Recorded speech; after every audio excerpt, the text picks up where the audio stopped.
बिस्मिल्लाहिर्रहमानिर्रहीम। कैसे हैं भैया आप लोग? रटना नहीं है, समझना है। Sindh text book board first year chemistry chapter number 11 thermochemistry का पार्ट 4 जो है हम करने जा रहे हैं। पार्ट 4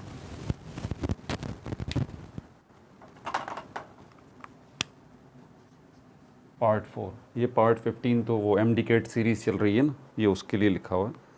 और इस पार्ट 4 के अंदर हम क्या करेंगे? First law of thermodynamics.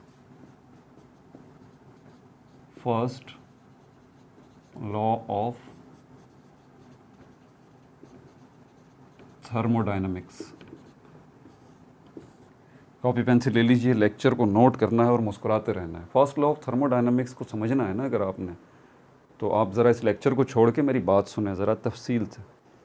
कोई ऐसी अजीबोगरीब बात नहीं बता रहा, बिल्कुल जिसको कहते हैं ना कॉमन सेंस। आप आसानी से इस बात को समझ जाएंगे। हमारी जो अर्थ है ना, ये अर्थ, इसके ऊपर इसका टेम्परेचर है ना अर्थ का, ठीक है, इसका टेम्परेचर है। टेम्परेचर किससे कनेक्टेड है? टेम्परेचर हीट से कनेक्टेड, ठीक है। जहाँ हीट कम है वो इलाके ठंडे हैं, जहाँ हीट ज़्यादा है वो इलाके गर्म हैं। मतलब पूरी अर्थ के ऊपर टेम्परेचर वेरिएट कर रहा है ना। और टेम्परेचर की वेरिएशन, टेम्परेचर जो ये चेंज है पूरी अर्थ के ऊपर, इसके पीछे वजह क्या है? हीट की मौजूदगी, अमाउंट ऑफ हीट। ये अमाउंट ऑफ हीट जो है वो कहीं पर ज़्यादा है। अमाउंट ऑफ हीट हमारी अर्थ पर जिन इलाकों में ज़्यादा है वहाँ का टेम्परेचर ज़्यादा है, और जहाँ अमाउंट ऑफ हीट जो है वो कम है, उन इलाकों का टेम्परेचर जो है वो कम है, वो ठंडे इलाके हैं। तो ये अमाउंट ऑफ हीट है बेसिकली जो इस टेम्परेचर का ज़िम्मेदार है। अच्छा, ये हीट आ कहाँ से रही है? अब अगला सवाल। हीट आ रही है सन से, सनलाइट की मदद से। इसका मतलब यहाँ पर भी हीट मौजूद है। अच्छा, यही मून जो है हमारा अर्थ का, इसके पास भी जो है वो सनलाइट जा रही है। ज़्यादा मिकदार में जा रही हो, कम मिकदार में जा रही हो, सन को ज़्यादा हीट मिल रही हो, कम हीट मिल रही हो, ठीक है, ये सवाल नहीं है। बहरहाल इसके पास कुछ ना कुछ अमाउंट ऑफ हीट आ रहा है। इसी तरह हमारे सोलर सिस्टम के अंदर दूसरे प्लैनेट्स भी हैं। जुपिटर है, यूरेनस है, वेनस है, मर्क्यूरी है, मार्स है। ये दूसरे प्लैनेट्स भी जो है वो मौजूद हैं। अमाउंट ऑफ हीट ये भी रिसीव कर रहे हैं, अमाउंट ऑफ हीट ये भी रिसीव कर रहे हैं, अमाउंट ऑफ हीट अर्थ भी रिसीव कर रही है। इसी तरह आपको पता है हमारी यूनिवर्स की अगर बात करें, यूनिवर्स, कायनात जो है, अब जब मैं यूनिवर्स का वर्ड इस्तेमाल करता हूँ ना, तो इसका मतलब पीछे बचा कुछ भी नहीं, सब कुछ आ गया। समझ आ गई बात? जब मैं यूनिवर्स का वर्ड इस्तेमाल कर रहा हूँ तो सब कुछ आ गया। यूनिवर्स में ये सन भी आ गया, ये प्लैनेट्स भी आ गए, ये हमारी अर्थ भी आ गई, मून भी आ गया। अच्छा, सन क्योंकि एक स्टार है, एक और स्टार भी है, एक और स्टार भी है, एक और स्टार भी है। हमारी इस कायनात के अंदर लाखों, करोड़ों, अरबों, खरबों, बिलियंस एंड बिलियंस स्टार्स मौजूद हैं। कुछ स्टार्स ऐसे हैं जो कि बर्न कर रहे हैं, जैसे कि ये सन है हमारा। कुछ स्टार्स ऐसे हैं जो कि ब्लिंक कर रहे हैं, जिनको रात को आसमान पे आप टिमटिमाता हुआ देखते हैं, ठीक है, ब्लिंक करता हुआ देखते हैं, वाइट कलर का। तो बताने का मकसद आपको ये है कि इस पूरी कायनात के अंदर, पूरी यूनिवर्स के अंदर दो चीज़ें हैं।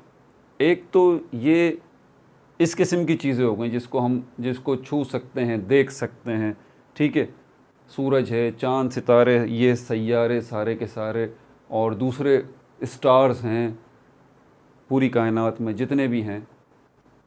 एक कैटेगरी तो ये हो गई जिनको हम देख सकते हैं। एक और कैटेगरी है जिसको हम देख नहीं सकते। वो कैटेगरी कौन सी है? उसको हम कहते हैं एनर्जी। और एनर्जी की एक शक्ल जो मैंने आपको बताई है ना, वो ये रही, हीट। एनर्जी की एक शक्ल जो है वो मैंने आपको ये बताई है, हीट। अब ये हीट एनर्जी भी है, साउंड एनर्जी भी है, और दूसरी किस्म की एनर्जीज़ जो है ना वो भी हमारी कायनात में मौजूद हैं, ठीक है। जिनको हम अल्ट्रावायलेट रेडिएशन भी कहते हैं, इंफ्रारेड रेज भी कहते हैं, ये पूरी कायनात में कॉस्मिक रेज भी कहते हैं।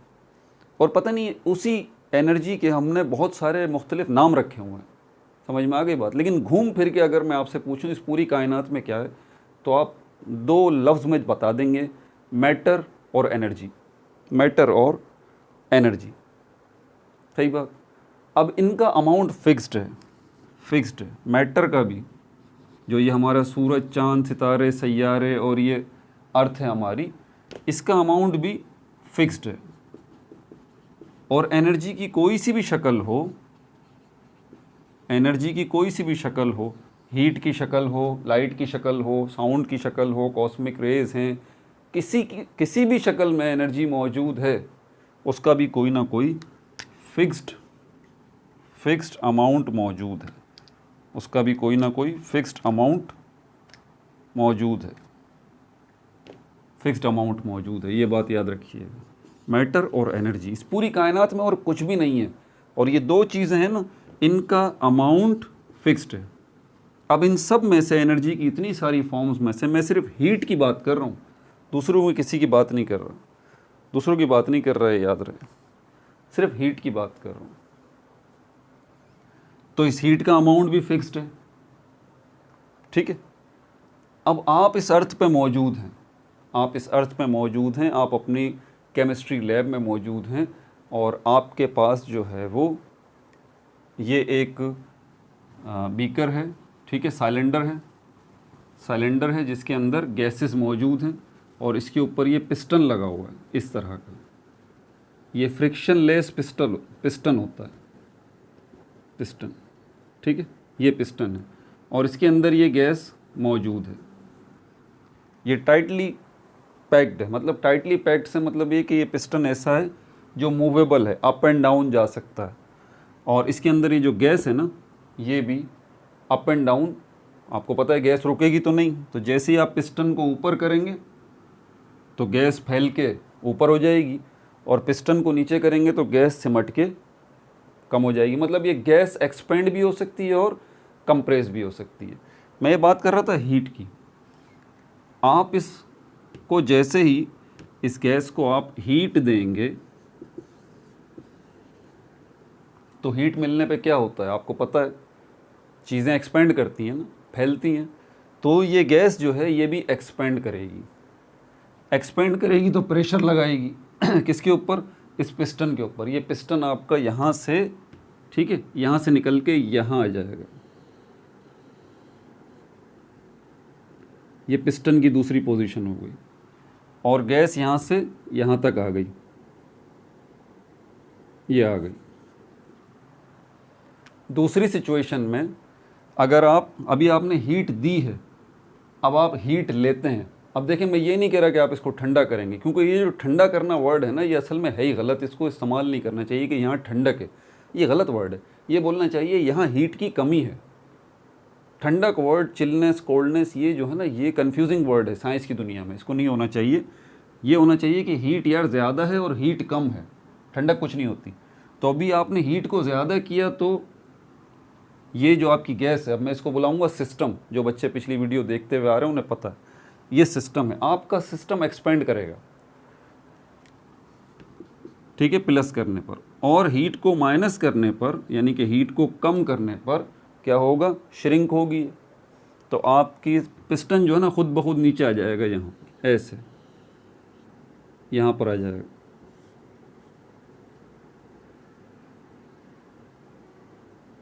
यहाँ पर आ जाएगा, ये आ गई आपकी गैस, यहाँ पर आ गई। अब दोबारा इसी की तरफ चलें, यूनिवर्स की तरफ। अब ज़रा मुझे बताइएगा, मैंने कहा था ना शुरू में, ये कॉमन सेंस की बात है। अगर आप थोड़ा सा बात को समझेंगे तो बड़ी आसान सी बात है। मैंने अभी आपको ये बात बताई कि आपकी पूरी कायनात में, पूरी यूनिवर्स में, चाँद, सूरज, सितारों, सैयारों, ज़मीन, और इस ज़मीन पर जिस लैब में आप मौजूद हैं, उसका जो एनवायरनमेंट है, उसका जो माहौल है, सब जगहों पर ये जो एनर्जी है, इसका अमाउंट फिक्स्ड है। और अगर किसी भी शक्ल में एनर्जी हो, और अगर यहाँ पर अगर हम एनर्जी हीट की बात करें तो इस हीट एनर्जी का भी अमाउंट फिक्स्ड है। अब आप जो हीट दे रहे हैं, आप क्या कर रहे हैं, दे रहे हैं ना इसको हीट, अभी आपने हीट दी, तो ये हीट कहाँ से आई आपके पास, इसी फिक्स्ड अमाउंट में से दी आपने। तो इसका मतलब आपने अपनी तरफ से कोई हीट नहीं दी, हीट तो पहले से ही मौजूद है आपके एनवायरनमेंट में, आपके पास, आपकी अर्थ पर, आपकी यूनिवर्स में हीट का अमाउंट फिक्स्ड है। आप क्या कर रहे हैं, सिर्फ उसको चेंज कर रहे हैं, आप एक जगह से निकाल के उसको दूसरी जगह दे रहे हैं, बस आपका इतना काम है। आपने एक जगह से हीट को कम किया है और दूसरी जगह आपने हीट को बढ़ा दिया है, बस आपने इतना किया है। आपने हीट पैदा नहीं की, क्रिएट नहीं की, ठीक है। तो आप जो हीट दे रहे हैं वो कहाँ से दे रहे होंगे, ऑब्वियस सी बात है हमारी अर्थ पर जो हीट की क्वांटिटी मौजूद है उसी में से दे रहे होंगे ना भाई, क्योंकि वो क्वांटिटी फिक्स्ड है। और ये बात मैं शुरू में ही बता चुका हूँ, सबसे पहले मैंने ये बात समझाई थी कि हमारी अर्थ के ऊपर जो हीट का अमाउंट है वो कहीं ज़्यादा है कहीं कम है, इसी वजह से अर्थ का टेम्परेचर कहीं ज़्यादा है कहीं कम है, ठीक है। तो मतलब हीट कम ज़्यादा पूरी अर्थ पर हो रही है और है, इसी वजह से टेम्परेचर में डिफरेंस आ रहा है, एक जगह पर ठंडक है तो दूसरी जगह पर गर्मी है। समझ में आ रही है बात आपको। तो मतलब ये कि आपने जो हीट दी वो एनवायरनमेंट से दी है, तो क्या हीट के अमाउंट पे, हीट का अमाउंट जो कि फिक्स्ड है, सपोज करते हैं हीट का अमाउंट पूरी कायनात में 100 जूल्स है, अगर आप जो है वो 2 जूल्स देंगे इस सिस्टम को, तो इसी 100 जूल्स में से देंगे। मैं कह रहा हूँ पूरी कायनात में हीट हमारे पास 100 जूल्स है, अगर आप यहाँ पर हीट दे रहे हैं इसको तो अपनी तरफ से थोड़ी ना दे रहे भाई, आप इसी 100 जूल्स अमाउंट में से ये 2 जूल्स इसको दे रहे हैं, जिसकी वजह से सिस्टम क्या कर रहा है, एक्सपेंड कर रहा है। किया था ना फर्स्ट केस के अंदर। और अगर आप इसमें से हीट को निकालेंगे, इसमें से हीट को निकालेंगे, पहले इसको देख लेते हैं। आपने 2 जूल्स जो इसको दी, तो अब यहाँ पर 98 जूल्स जो है वो बच गई, 2 जूल्स जो है वो यहाँ पर चली गई, और इसका टेम्परेचर जो है वो बढ़ गया और ये सिस्टम क्या हुआ, एक्सपेंड हो गया। अब दूसरा केस ले लेते हैं कि अगर यहाँ से 2 जूल्स जो है हीट आप लेते हैं, अब इसको ठंडा करेंगे, दूसरे लफ्ज़ों में आप इसको ठंडा करेंगे, अगर 2 जूल्स आप यहाँ से हीट लेते हैं तो क्या होगा, दोबारा जो है आपका सिस्टम का टेम्परेचर रेज होकर क्या हो जाएगा, 100 हो जाएगा। तो कहने का मतलब ये है कि आपका टेम्परेचर कांस्टेंट रहेगा, आपका अमाउंट ऑफ हीट कांस्टेंट रहेगा, आपकी पूरे सराउंडिंग में, पूरी यूनिवर्स में 100 जूल्स हीट है। आप इस सिस्टम को अगर 2 जूल्स हीट दे रहे हैं ना, तो टोटल हीट जो है वो ये हो जाएगी 98 + 2 जूल्स, ठीक है। और अगर आप यहाँ से 2 जूल्स ले रहे हैं, इसको ठंडा कर रहे हैं, तो 2 जूल्स जब इसके पास आएगा तो दोबारा ये क्या हो जाएगा, ये 100 जूल्स हो जाएगा, ये 100 जूल्स हो जाएगा।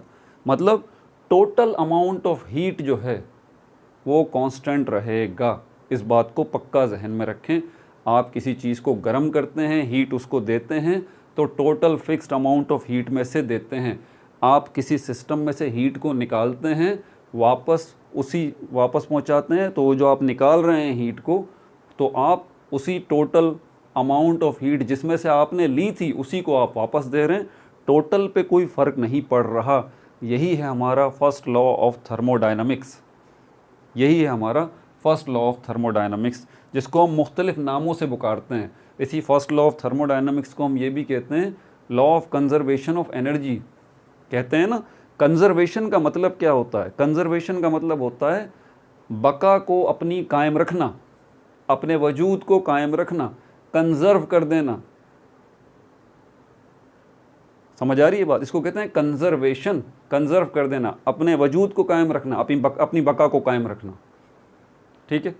तो यही है law of conservation of energy, कि टोटल एनर्जी जो है वो कांस्टेंट रहेगी। यही लॉ ऑफ है ना। इसी को law of conservation of energy को एक और पर्सपेक्टिव में हम बोलते हैं कि भाई जब केमिकल रिएक्शन हो रहा होता है तो केमिकल रिएक्शन के दौरान heat energy can neither be created nor be destroyed. ये आप कहते हैं, ये बात अभी भी यही है कि भाई total amount of energy remains constant, कि ना तो आप हीट को, एनर्जी को, देखें एनर्जी का जितना अमाउंट फिक्स्ड है ना वो फिक्स्ड ही रहेगा, ठीक ठीक है, वो तो फिक्स्ड है ना।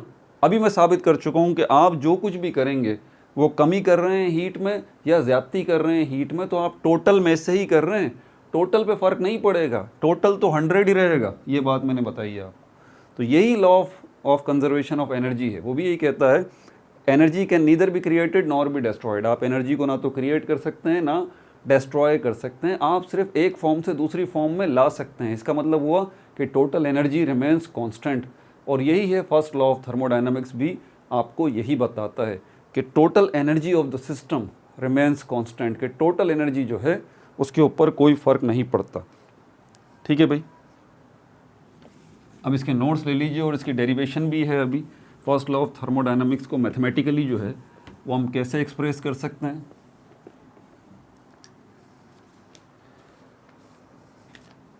Adapted from first law of thermodynamics, adapted from किससे लिया गया है, law of conservation of energy. First law of thermodynamics इससे एडेप्ट किया गया है। ठीक है, और ये फर्स्ट लॉ ऑफ थर्मोडायनामिक्स का लॉ क्या है, ये लॉ कहता है इन एनी फिजिकल या केमिकल प्रोसेस, कोई भी फिजिकल प्रोसेस हो या केमिकल प्रोसेस हो, the net energy of system, the net energy of system and surrounding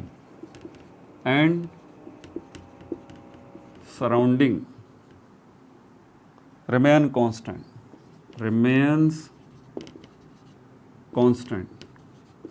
वो यही बता रहा है कि कोई भी फिजिकल या केमिकल प्रोसेस हो, net energy of the system, ठीक है, आप प्लस माइनस करके जो है वो देख लें भले सिस्टम की एनर्जी को। नेट का मतलब यही होता है कि आप प्लस माइनस करके भी अगर आप देख लें सिस्टम की एनर्जी को और सराउंडिंग की एनर्जी को, सिस्टम और सराउंडिंग की एनर्जी को प्लस माइनस आप करके देख लें, तो नेट एनर्जी जो मिलेगी ना आपको रिमेन्स कांस्टेंट, वो फिक्स्ड मिलेगी, रिमेन्स कांस्टेंट, वो फिक्स्ड मिलेगी आपको। जैसे अभी मैंने आपको 100 जूल्स की मिसाल देके समझाया कि पूरी कायनात में जितनी एनर्जी है, जितनी हीट मौजूद है, आप उसको एक जगह से कम करके दूसरी जगह ज़्यादा तो कर सकते हैं, एक जगह से ज़्यादा करके दूसरी जगह कम तो कर सकते हैं। आप टोटल अमाउंट जो हमारे पास है एनर्जी का, उससे छेड़छाड़ नहीं कर सकते, वो फिक्स्ड ही रहेगा। यही है फर्स्ट लॉ ऑफ थर्मोडायनामिक्स। ठीक है भाई, इसी को यहाँ पर उसने इस तरह से बयान किया है। और एक और इसकी स्टेटमेंट है, वो भी देख लीजिए। A system can not create, a system can not create, a system can not create oblique destroy. एक सिस्टम जो है ना तो वो क्रिएट कर सकता है ना डेस्ट्रॉय कर सकता है एनर्जी को, ओनली सिर्फ क्या कर सकता है, only it can exchange energy with its surrounding, it can exchange energy with its surrounding, with its surrounding।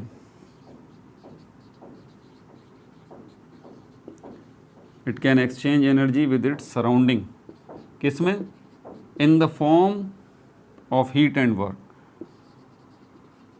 in the form of heat and work।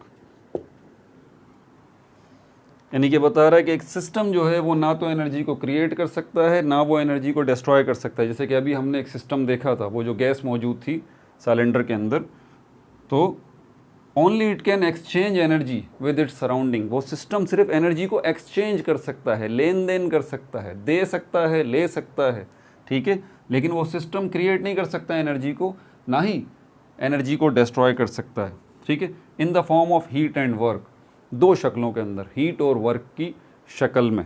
ठीक है भाई, ये वर्क की बात मैं अभी आपसे करता हूँ। और सिंपली हम कह सकते हैं कि हीट और वर्क जो हैं ये इंटर कन्वर्टेबल है, दोनों के दोनों। आप हीट को वर्क में कन्वर्ट कर सकते हैं और वर्क को जो है वो हीट में कन्वर्ट कर सकते हैं। यही तो हो रहा है। हमारी जितनी चीज़ें हैं इर्द गिर्द मौजूद काम कर रही हैं ना, मशीनरी है वो काम कर रही हैं, फ़ैन है वो काम कर रहा है, गाड़ियाँ चल रही हैं इधर से उधर। भाई ये किस वजह से? काम तो एनर्जी के बगैर नहीं हो सकता ना। एनर्जी होगी तो काम होगा, अगर एनर्जी ही नहीं होगी तो काम कहाँ से होगा? आपको पता है अगर आप किसी ऑब्जेक्ट की एनर्जी को मेजर करना चाहते हैं तो फिर आपको डायरेक्टली उसको मेजर नहीं कर सकते, आप उसके काम को मेजर करेंगे, उसके काम को देखेंगे। और आपको पता है काम की डेफिनेशन हमारे पास क्या है? फिज़िक्स में हम इसको कहते हैं कि जब भी आप किसी ऑब्जेक्ट पर फोर्स अप्लाई करते हैं, बड़ा आसान सा फॉर्मूला है ना, बच्चों को बड़ा पसंद है ये वाला, W is equal to F D, W is equal to F D, ये वर्क का फॉर्मूला है। तो वर्क ये बताता है कि अगर आप फोर्स लगाएं और वो ऑब्जेक्ट कोई डिस्टेंस कवर करे तो आप कहते हैं कि वर्क डन हो गया। तो ये बात ध्यान में रखिएगा कि एनर्जी को इसीलिए साइंटिस्ट जो हैं जब वो कैलकुलेट करते हैं कि यार एक अमाउंट जो है वो एनर्जी के, किसी ऑब्जेक्ट के पास एनर्जी का अमाउंट जो है वो कितना है, तो पता है आपको वो कैसे कैलकुलेट करते हैं? वो उसके वर्क से कैलकुलेट करते हैं। मिसाल के तौर पर मैं अगर जितना ज़्यादा एनर्जेटिक होऊंगा मैं उतना ज़्यादा काम कर सकता हूँ ना, अगर मैं कम एनर्जेटिक होऊंगा तो मैं कम काम करूँगा। आसान सा फॉर्मूला। तो इसीलिए उसने कहा है कि फर्स्ट लॉ ऑफ थर्मोडायनामिक्स के अंदर हम सिंपली जो है वो कन्वर्जन देखते हैं, हीट की वर्क में, वर्क की हीट में। अच्छा, अब यहाँ पर हमारे पास थर्मोडायनामिक्स के अंदर फिर चीज़ें कौन सी होती हैं? इसमें वो चीज़ें तो नहीं होंगी। इंसानों को तो देख के आपने फ़ौरन समझ लिया कि यार ये जो है वो ऑब्वियस सी बात है, हम जानते हैं, कॉमन एक्सपीरियंस है कि अगर हम एनर्जेटिक होंगे तो ज़्यादा काम करेंगे। इस काम की नोयत साइंस में, केमिस्ट्री में, फ़िज़िक्स में और किस तरह से, और जो है इस तरह से कि जो मैंने अभी आपको मिसाल देके समझाया था कि वो सिस्टम, वो जो गैस है उसको जब आप हीट कर रहे हैं तो वो क्या हो रही है? एक्सपेंड कर रही है, ठीक है।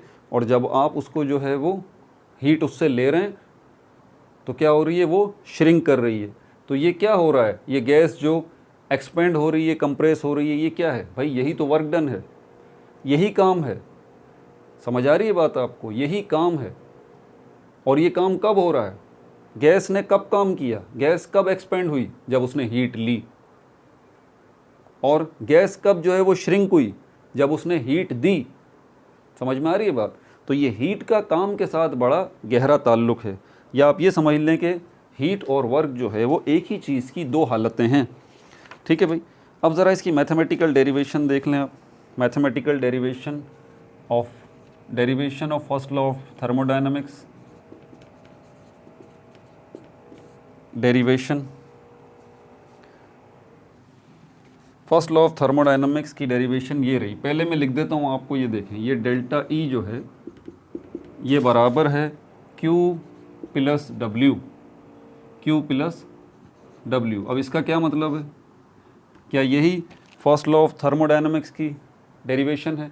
क्या यही मैथमेटिकल एक्सप्रेशन है फर्स्ट लॉ ऑफ थर्मोडायनामिक्स की? बिल्कुल यही है, बिल्कुल यही है, ठीक है। इसके लिए ज़रा इस ई को समझ लीजिए। इस ई के ऊपर आगे तफसील से बात होगी। इसको हम कहते हैं इंटरनल एनर्जी।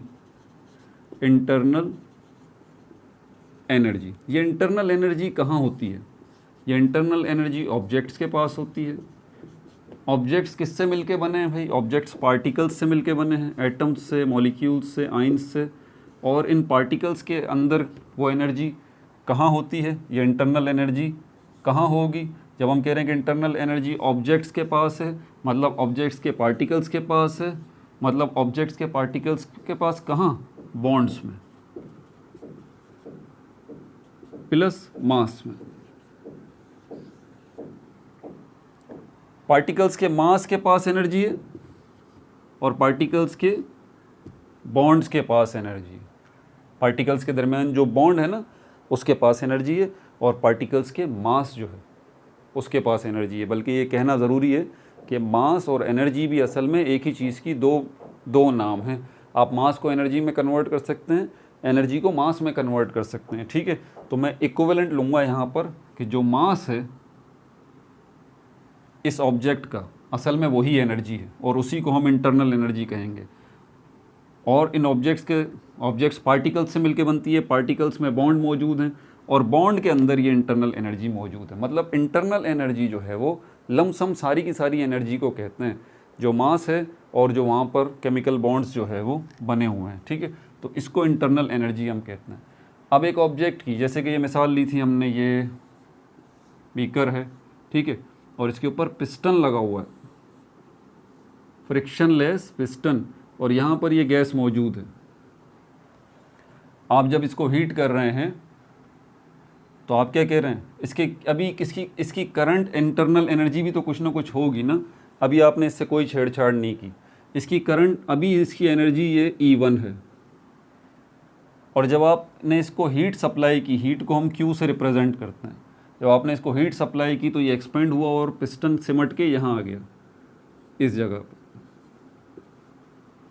तो सिस्टम से छेड़छाड़ से पहले उसकी एनर्जी, इंटरनल एनर्जी कितनी थी, E1, और सिस्टम से छेड़छाड़ के बाद इंटरनल एनर्जी कितनी हो गई, E2। तो चेंज क्या आया है इंटरनल एनर्जी में, पहले कितनी थी अब कितनी है। तो चेंज अगर आपको पता है हम इस तरह से निकालते हैं, डेल्टा E बराबर है E2 माइनस E1, चेंज इसी तरह से निकालते हैं ना। तो आपने जो पहले इनिशियल स्टेट के ऊपर इसकी इंटरनल एनर्जी थी E1, वो मेजर की, फिर आपने जो अमाउंट ऑफ हीट इसको दिया Q, उसके बाद इसकी इंटरनल एनर्जी में चेंज आया, उसको आपने E2 का नाम दिया, ठीक है। ये न्यू इंटरनल एनर्जी है, ये ओल्ड इंटरनल एनर्जी है, ये न्यू इंटरनल एनर्जी है, ठीक है। और जो चेंज आया इंटरनल एनर्जी में, उसको आपने कैसे मेजर किया, E2 minus E1 delta E। यही डेल्टा E जो है, जो चेंज इन इंटरनल एनर्जी आया है, ये बेसिकली क्या है, ये वो है अमाउंट ऑफ हीट जो कि आपने प्रोवाइड किया था। तो इस अमाउंट ऑफ हीट ने जाके क्या किया है, दो काम किए हैं जो भी आप इसको प्रोवाइड कर रहे थे। मिसाल के तौर पर आपने 100 जूल्स हीट जो है वो प्रोवाइड की है, और अभी इसकी इंटरनल एनर्जी E1 जो है वो है 500 जूल्स। तो ये 100 जूल्स जो आप हीट प्रोवाइड कर रहे हैं इसकी इंटरनल एनर्जी को, इनिशियल इंटरनल एनर्जी को 500 जूल्स, इस 100 जूल्स में से 60 जूल्स जो हैं वो क्या करेंगे, इसकी इंटरनल एनर्जी में चेंज लाएंगे। मैंने क्या कहा, आपने 100 जूल्स दिया है, 100 जूल्स में से 60 जूल्स इस सिस्टम की इंटरनल एनर्जी में चेंज लेके आएंगे, और ये हो जाएगा 560 जूल्स, 560 जूल्स। तो 100 जूल्स में से 60 जूल्स जो है वो तो इसकी इंटरनल एनर्जी में चेंज ले आया, 560 जूल्स इसको कर दिया। बाकी का 40 जूल्स जो है वो कहाँ गया, भाई सिस्टम ने वर्क भी तो किया है ना। तो आपकी प्रोवाइड की हुई एनर्जी दो हिस्सों में डिवाइड हो रही है बेसिकली। एक तो इंटरनल एनर्जी में चेंज आ रहा है उसकी, जो पहले थी 500 से 560 हो गया। दूसरा, और ये कैसे हुआ है, आपने जो 100 जूल्स एनर्जी दी है उसमें से 60 जूल्स ये काम कर रही है, ठीक है। बाकी जो 40 जूल्स है वो किससे, उससे क्या हो रहा है, उससे वर्क डन हो रहा है, उससे वर्क डन हो रहा है। सिस्टम आपका यहाँ से यहाँ आ रहा है। इसीलिए हम कहते हैं कि जो इंटरनल एनर्जी चेंज आया है वो किसके बराबर है, अमाउंट ऑफ हीट, एक तो ये 60 जूल्स प्लस 40 जूल्स का जो है वो वर्क डन हो गया। ये हुआ चेंज इन इंटरनल एनर्जी। तो यहाँ पर क्या बात पता चली है हमें, ये पता चली है कि जो आपने अमाउंट ऑफ हीट प्रोवाइड किया है सिस्टम को, वो ज़ाया नहीं गया, वो डिस्ट्रॉय नहीं हुआ, वो 100 जूल्स जो है वो बर्बाद नहीं हुआ, बल्कि उस 100 जूल्स में से 60 जूल्स ने पहले तो इस सिस्टम की एनर्जी में इजाफा किया, इनिशियल स्टेट से इसको ये लेके आ गया, मतलब इसकी करंट एनर्जी 500 जूल्स थी, 560 जूल्स हो गई, और बाकी 40 जूल्स जो है उसने क्या किया, उसकी मदद से आपके सिस्टम ने वर्क डन किया। आपका सिस्टम यहाँ से यहाँ पर आ गया।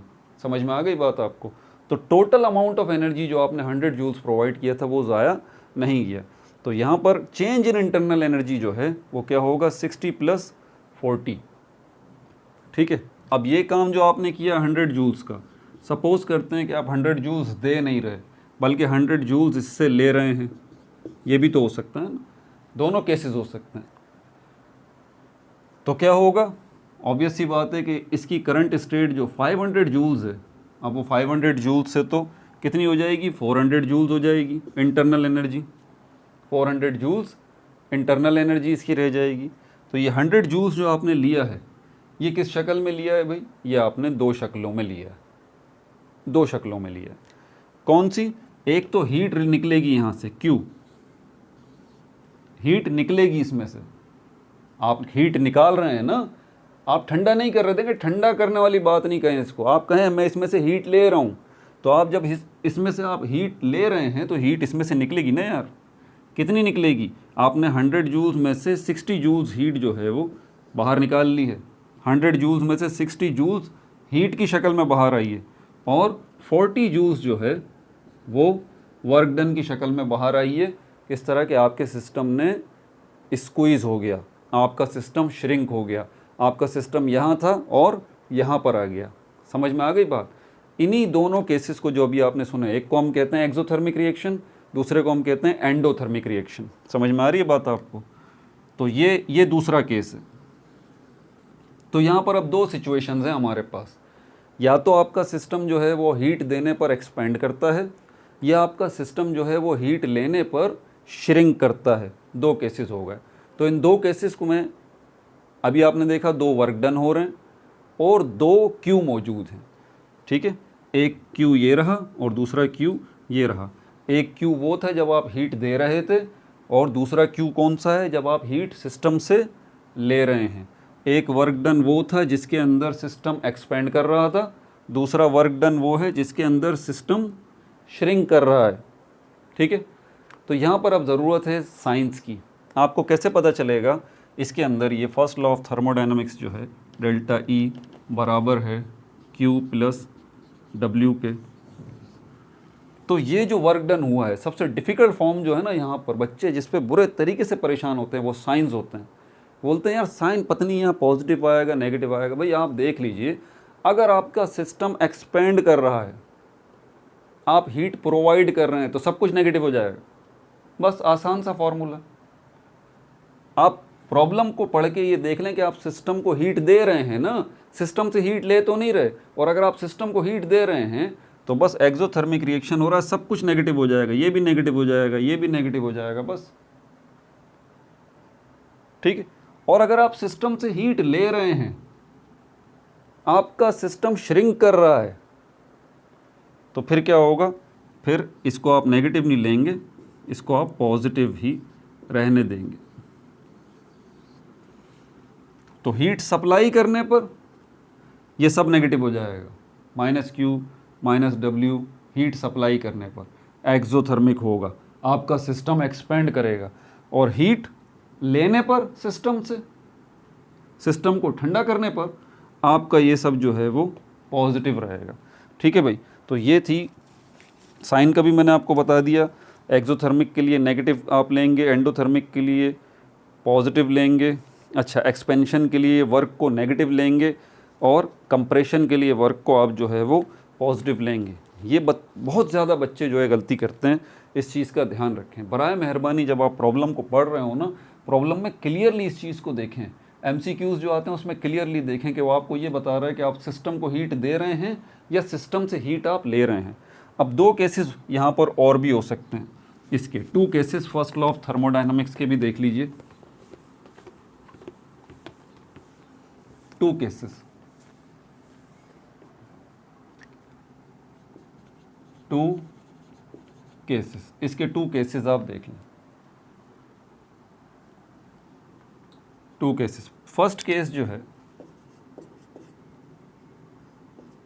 फर्स्ट केस पहले ये देख लें कि आपका फर्स्ट लॉ ऑफ थर्मोडायनामिक्स ये है, डेल्टा ई जो है वो बराबर है क्यू प्लस डब्ल्यू के।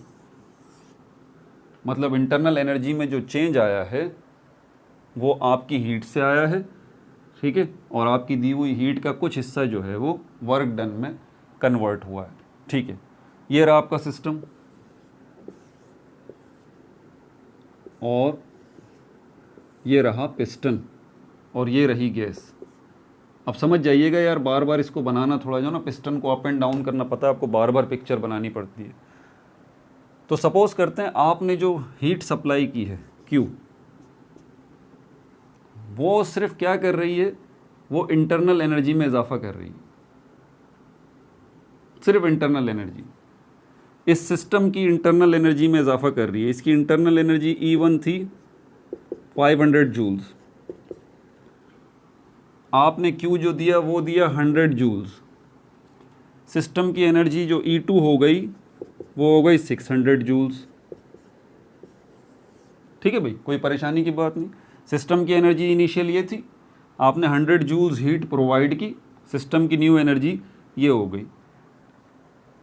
ये कहाँ चला गया फिर वर्क कहाँ चला गया भाई? वर्क हुआ ही नहीं। ज़रूरी थोड़ी है कि अगर आप हीट दे रहे हैं तो वर्क भी लाजमी हो, नहीं, इंटरनल एनर्जी में इजाफा हो गया ना भाई। तो यहाँ पर जो आपका डेल्टा ई जो है ये सिर्फ क्यू के बराबर हो जाएगा, ये फर्स्ट केस है, क्योंकि आपके सिस्टम ने वर्क किया ही नहीं है। आपने जितनी हीट दी है वो हीट गई और सिस्टम की करंट एनर्जी जो है इंटरनल एनर्जी उसमें इजाफा कर दिया, बस सिस्टम ने वर्क नहीं किया। इसलिए फर्स्ट केस जो है फर्स्ट लॉ ऑफ थर्मोडायनामिक्स का वो यही है, डेल्टा ई जो है वो आपके क्यू के बराबर हो गई। इसके अंदर ये तब्दीली हो जाएगी, ध्यान रखिएगा। सेकंड केस जो है इसके अंदर आप जो है वो हीट प्रोवाइड कर रहे हैं दोबारा 100 जूल्स, सिस्टम की मौजूदा हीट जो है वो एनर्जी जो है वो है 500 जूल्स। अब जितनी आपने हीट प्रोवाइड की है ना सिस्टम को, वो सब की सब यूटिलाइज हुई है वर्क डन में। इस सिस्टम की मौजूदा हीट जो है वो इंटरनल एनर्जी 500 जूल्स थी, वो उतनी ही रही। जितनी भी ये 100 जूल्स आई वो सिस्टम ने अपने पास नहीं रखी, वो सिस्टम ने वर्क डन में गंवा दी, वर्क डन में एक्सपेंड कर दी। आपका सिस्टम, आपका पिस्टन जो है यहाँ से यहाँ आ गया,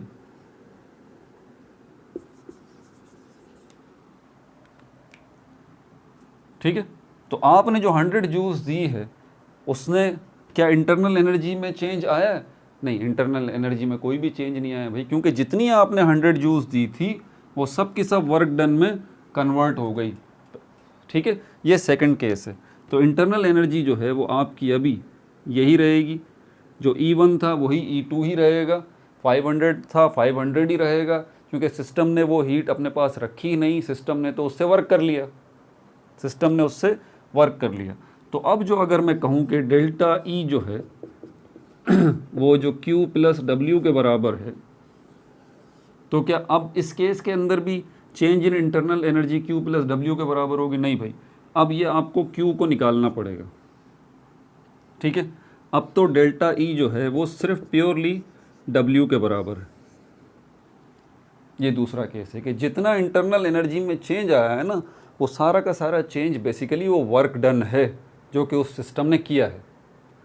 और पहला वाला केस, ये दो केसेस मैंने आपको बता दिए, और पहला वाला केस तो मैं आपको ऑलरेडी समझा ही चुका हूँ।